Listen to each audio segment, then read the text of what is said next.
Good morning everyone. हम BCom part second year की cost accounting book से chapter start करने जा रहे हैं लागत के तत्व, मतलब एलिमेंट्स ऑफ कॉस्ट। तो सबसे पहले हम इसमें कॉस्ट की मीनिंग देखेंगे। तो लागत या कॉस्ट वो किसको कहते हैं? लागत से आशय खर्चे की उस राशि से है जो किसी वस्तु विशेष पर व्यय की जाती है या उससे संबंधित होती है।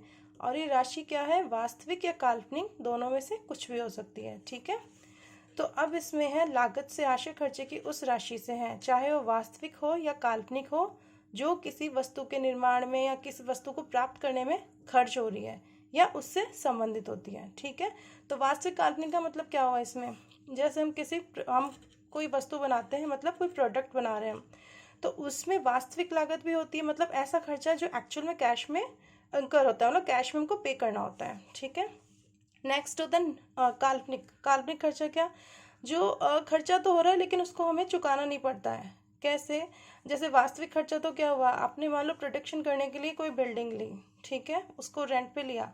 अब उसके ऑनर को आप जब रेंट पे करेंगे तो वो खर्चा क्या हुआ? वास्तविक।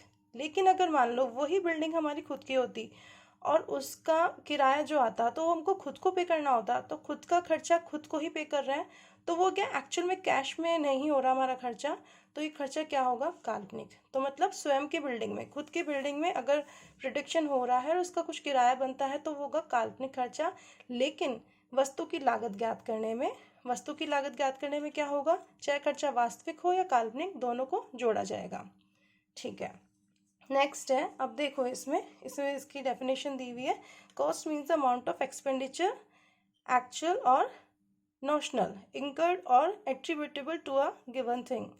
तो ये हो गई हमारी कॉस्ट की डेफिनेशन, कॉस्ट की मीनिंग। अब इसके बाद में देखते हैं हम, अब चैप्टर था हमारा लागत के तत्व, एलिमेंट्स ऑफ कॉस्ट। तो हम एलिमेंट्स देखेंगे, कॉस्ट के एलिमेंट्स क्या है।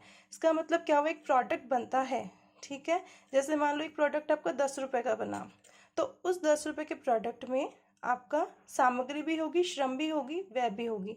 ठीक है, जैसे मान लो आप इसमें कोई प्रोडक्ट लेते हैं, हम एक चेयर बना रहे हैं, ठीक है, तो चेयर बनती है मान लो 500 रुपीज़ की, तो उसमें कुछ तो लगता है मटेरियल, कुछ लगता है उसमें मजदूरी, और तीसरे लगते हैं कुछ एक्सपेंसेस। ठीक है, तो अब सामग्री चेयर बनाने के अंदर सामग्री क्या लगेगी? लकड़ी, या उसकी वो कील वगैरह, या उसको चिपकाने के लिए कोई भी गोंद वगैरह जो भी है वो सब होगा अपना मटेरियल में आएगा। ठीक है, और श्रम क्या है? उस चेयर अपने आप थोड़ी बनेगी, उसको बनाने के लिए कोई वर्कर चाहिएगा, तो जो चेयर को बनाएगा वो श्रम है, वो लेबर है।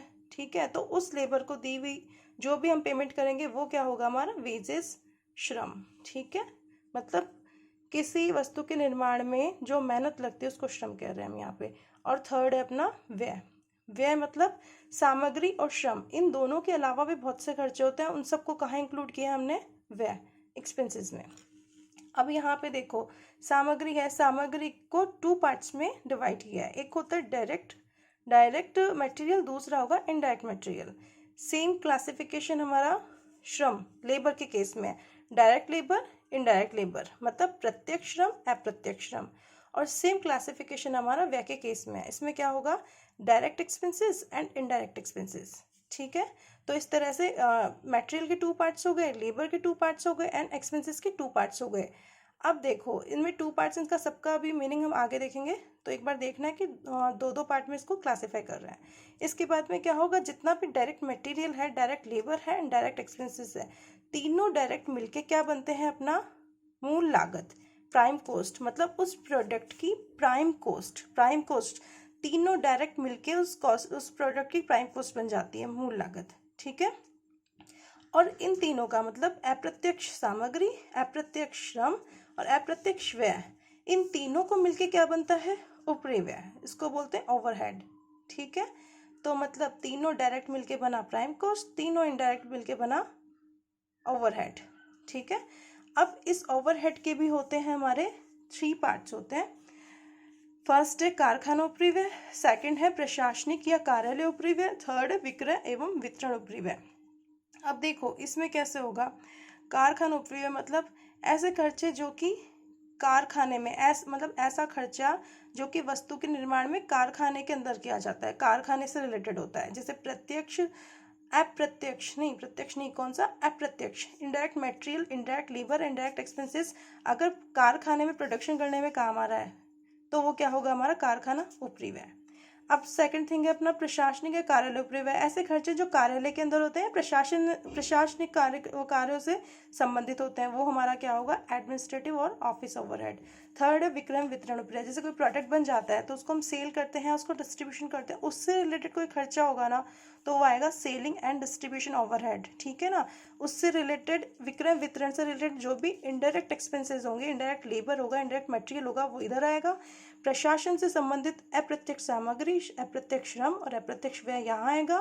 और कारखाने में होने वाले खर्चे जो कि इनडायरेक्ट नेचर के हैं, चाहे वो मटेरियल हो, चाहे लेबर हो, चाहे वो एक्सपेंसेस हो, वो आएगा कारखाना उपरी व्यय में। अब हम इन सब का मीनिंग देखेंगे। अब इन सब के जो भी टर्मिनोलॉजीज है, जो भी हमने यूज़ की, इन सब का यहाँ पे मतलब इनका अर्थ देखते हुए चलेंगे।